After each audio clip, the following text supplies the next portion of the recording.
منورہ میں ایک مسجد میں تشریف فرما تھے. اتنے میں مسجد کے دروازے سے ایک نوجوان داخل ہوا. نوجوان رسول خدا کی خدمت میں آیا. رسول خدا نے کیا دیکھا؟ اس کے ہاتھ بندھے ہوئے ہیں. بندھے ہوئے ہاتھوں سے رسول خدا کی خدمت میں آیا ہے اور آنے کے بعد کہتا ہے یا رسول اللہ, آپ اس امت کے آخری رسول ہیں. میں آپ سے پہلے بھی کئی رسولوں کی خدمت میں گیا تھا, کئی جانشینوں کی خدمت میں گیا تھا. رسول خدا نے پوچھا کیوں؟ کہا یہ جو آپ ہاتھ میرے بندھے ہوئے دیکھ رہے ہیں انہی ہاتھوں کو کھلوانے کے لیے گیا تھا. کہا ٹھیک ہے.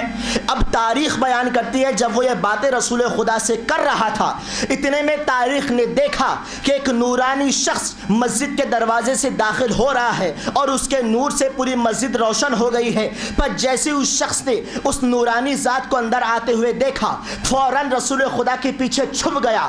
رسول خدا کے پیچھے چھپ کر لرزنے لگا, ڈرنے لگا. رسول خدا نے پوچھا ماجرا کیا ہے, بات کیا ہے, کانپ کیوں رہے ہو, لرزہ کیوں تاری ہے, گھبرائے ہوئے کیوں ہو؟ اس نے رسول خدا سے کہا رسول اللہ یہ جو شخص اندر آ رہا ہے یہ کون ہے؟ رسول خدا نے کہا یہ میرا بھائی, میرا جانشین, میرا وصی علی ابن ابی طالب ہے. کہا کیا بات ہے, اسے دیکھ کر گھبرا کیوں رہے ہو؟ کہا رسول اللہ جب میں جناب نوح کی قوم پر اس وقت یہ عذاب آیا کہ ان کی پوری قوم بلکہ پوری دنیا پانی میں ڈوب گئی اور جناب نوح کشتی نجات کو لے کر اس پانی پر چلنے لگے اور اس کشتی میں موجود نجات شدہ افراد کو ایک ٹھکانے پر لے جانے لگے. تو میرے دل میں خیال یہ پیدا ہوا کہ میں رسول خدا کے اس نجات کے سفینے کو پلٹ دوں. اب جیسے ہی میں جناب نوح کے کشتی کو پلٹنے کے لیے بڑھا تو اتنے میں شخص نمودار ہوا. اس نے مجھے ایک زوردار تماچا لگایا اور اسی وقت میرے ہاتھوں کو باندھ دیا, اور باندھنے کے بعد اس کے بعد سے لے کر آج تک میں اپنے بندھے ہوئے ہاتھوں کو لے کر تمام رسولوں کے پاس جا رہا ہوں تاکہ وہ میرے بندھے ہوئے ہاتھ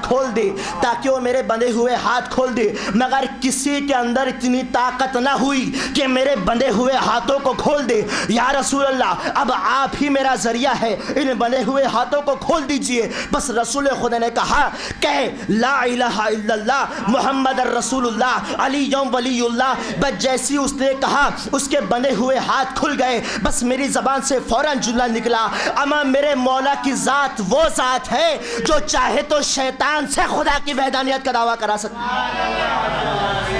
صلوات پڑھیں محمد وآل محمد پر. صلی علی محمد وآل. جو شیطان سے چاہے تو خدا کے ایک ہونے کا اور اس کے رسول کے ہونے کا اور اس کے رسول کے جانشین کے ہونے کا بھی اقرار کرا سکتی ہے. یہ ہے مولا کائنات کی ذات. کتنی بلند ہے مولا کائنات کی ذات. لیکن پھر خدا بند عالم نے حدیث قدسی میں آگے بڑھ کے ارشاد فرمایا کہ لولاک, رسول خدا کے لیے کہا لولاک لما خلقت الافلاک لولا علی لما خلقتک. اب جب دونوں کے دل میں خوشی پیدا ہو گئی کہ بھئی ہمارے لیے خدا نے آسمان کو پیدا کیا ہے, ہمارے لیے خدا نے زمین کو پیدا کیا ہے, میرے لیے خدا نے رسول خدا کو پیدا کیا ہے, مگر پھر خداوند عالم نے بڑھ کے ارشاد فرمایا لولا فاطمہ لما خلقتکما. یعنی کائنات بنی رسول کی وجہ سے, رسول بنے علی کی وجہ سے, یہ دونوں بنے حضرت زہرا کی وجہ سے. اللہ اکبر. یہ حضرت زہرا کا مقام ہے, یہ حضرت زہرا کی منزلت ہے. تاریخ بیان کرتی ہے ارباب اعضاء, جب رسول خدا کو اپنے بدن میں ضعف محسوس ہوا کرتا تھا تو وہ حضرت زہرا کے گھر جایا کرتے تھے اور ان سے جا کر ان کی چادر طلب کیا کرتے تھے. کیوں؟ تاکہ ان کے بدن کو سکون ملے, ان کے بدن کو راحت ملے, ان کے بدن کو درد سے نجات ملے. اور اسی لیے جب مولا کائنات پر لوگ حملہ کرنے کے لیے آئے ہیں تو اسی وقت سیدہ نے ڈیفنس کیا ہے ان لوگوں سے مولا کائنات کا. اگر اس وقت جناب زہرا آگے نہ آئی ہوتی تو نہ آج ہمارے ہاتھ میں یہ جو اسلام دکھ رہا ہے وہ اسلام نہیں ہوتا, نہ نبوت ہوتی نہ امامت ہوتی. بس اسی لیے یہاں پر اکثر خطبہ نقطہ مارا کرتے ہیں کہ بھائی رسول وہ ہے جو پوری کائنات کے لیے رحمت ہے اور جو رحمت للعالمین کے لیے رحمت ہو اسے زہرا کہتے ہیں. بھائی مولا کائنات وہ ہے, اگر کائنات مشکل میں ہو تو یا علی کہا کرتی ہے اور اگر علی مشکل میں ہو تو یا زہرا کہا کرتے ہیں. اللہ اللہ اکبر. یہاں پر مجھے شاعر کے وہ 4 مصرے یاد ہیں ارباب اعضاء. جب مولا کائنات جنگ خندق کے موقع پر عمر ابن عبدالعزیز کو قتل کرنے کے لیے نکلے ہیں. اب اس منظر کو شاعر نے کس مصروں میں بیان کیا ہے, سنیے گا کتنے بہترین مصرے ہیں. شاعر کہتا ہے کہ بن کر رضا نبی کی علی مرتضیٰ چلے, بن کر رضا نبی کی علی مرتضیٰ چلے, تھا حکم بو تراب سے پیچھے قضا چلے. بن کر رضا نبی کی علی مرتضیٰ چلے, تھا حکم بو تراب سے پیچھے قضا چلے. اپنا شکار کرنے کو شیر خدا چلے, کہتے ہوئے زبان سے یا فاطمہ چلے. اللہ اکبر, اللہ اکبر. تھا حکم بو تراب سے پیچھے قضا چلے, اپنا شکار کرنے کو شیر خدا چلے, کہتے ہوئے زبان سے یا فاطمہ چلے. ارے اس نام کے طفیل جو چاہے ابو تراب, خندق کیا کائنات پلٹ دے ابو تراب. یہ ہے حضرت زہرا کا مقام, یہ ہے حضرت زہرا کی بلندی. یقیناً اگر حضرت زہرا نہ ہوتی, نہ اسلام ہوتا, نہ توحید ہوتی, نہ نبوت ہوتی, نہ امامت ہوتی, قیامت ہوتی البتہ. تو یہ ہے جناب زہرا کا مقام اور جناب زہرا کا مرتبہ. بس عزیزان محترم, میں نے آپ کی رحمت بشکل زحمت کو تمام کیا. کتنے فضائل ہیں اس بی بی کے.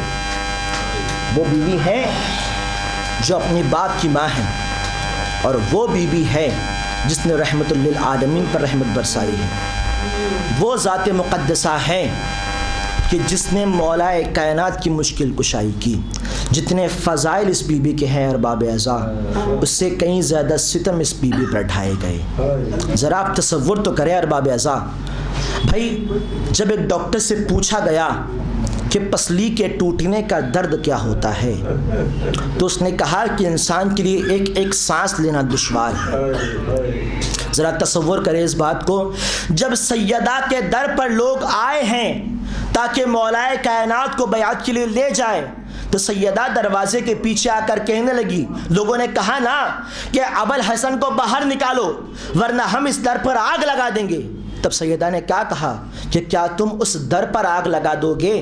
کیا تمہارے ذہن میں اتنا بھی خیال نہیں کہ رسول خدا اس در پر آ کر سلام کیا کرتے تھے کہ اے معدن الرسالہ تم پر سلام ہو؟ کیا تم اس در پر آگ لگا دو گے جس در پر رسول آ کر سلام کیا کرتے تھے؟ کیا تم اس در پر آگ لگا دو گے جس گھر میں چھوٹے چھوٹے ابوالحسن رہا, جس گھر میں چھوٹے چھوٹے حسنین رہا کرتے ہیں؟ کیا تم اس در پر آگ لگا دو گے جس در پر خدا کا جانشین رہا کرتا ہے؟ لوگوں نے بڑی بے دردی کے ساتھ جواب دیا, کہا ہاں ہم اسی در پر آگ لگا دیں گے جس در پر رسول سلام کیا کرتے تھے. ہاں ہم اسی در پر آگ لگا دیں گے جہاں حسنین رہا کرتے ہیں. اللہ اکبر. ارباب اعضاء, لوگوں نے صرف کہا نہیں بلکہ کیا بھی. تاریخ بیان کرتی ہے لوگ آگ اور لکڑیاں لے کر در سیدہ پر جمع ہو گئے اور در سیدہ پر آگ لگا دی گئی. ایک مرتبہ جب آگ کی لمعیں بھڑکنے لگی اور دروازہ جل چکا, دروازہ جب جل کر کمزور ہو گیا ہے, تو ایک مرتبہ تاریخ بیان کرتی ہے ایک ملعون نے اپنا نجس پیر در سیدہ پر ایسا مارا.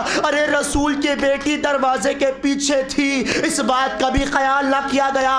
اس ملعون نے اتنی زور سے دروازے پر پیر مارا ہے کہ رسول کی بیٹی در اور دیوار کے درمیان پس کر رہ گئی. ارے ستم تو یہاں بھی نہ رکا. تاریخ بیان کرتی ہے نہ جانے کتنے افراد اس دروازے پر سے گزر گئے. سیدہ رسول کی بیٹی دروازے کے نیچے پڑی ہوئی. ارے رسول کی بیٹی کی پسلیاں ٹوٹ گئی. رسول کی بیٹی کا بیٹا جناب زہرا کے شکم میں شہید کر دیا گیا. سیدہ کی صدائیں ہواؤں میں بلند ہوئی, اے فضا مجھے آ کر سنبھالو, میرا محسن میرے بطن میں شہید ہو گیا. لعنت اللہ علی القوم الظالمین فعلب الذین ظلموا بانقلبی ینقلبون ان للہ و انا الیہ راجعون. ماتم حسین. صحیح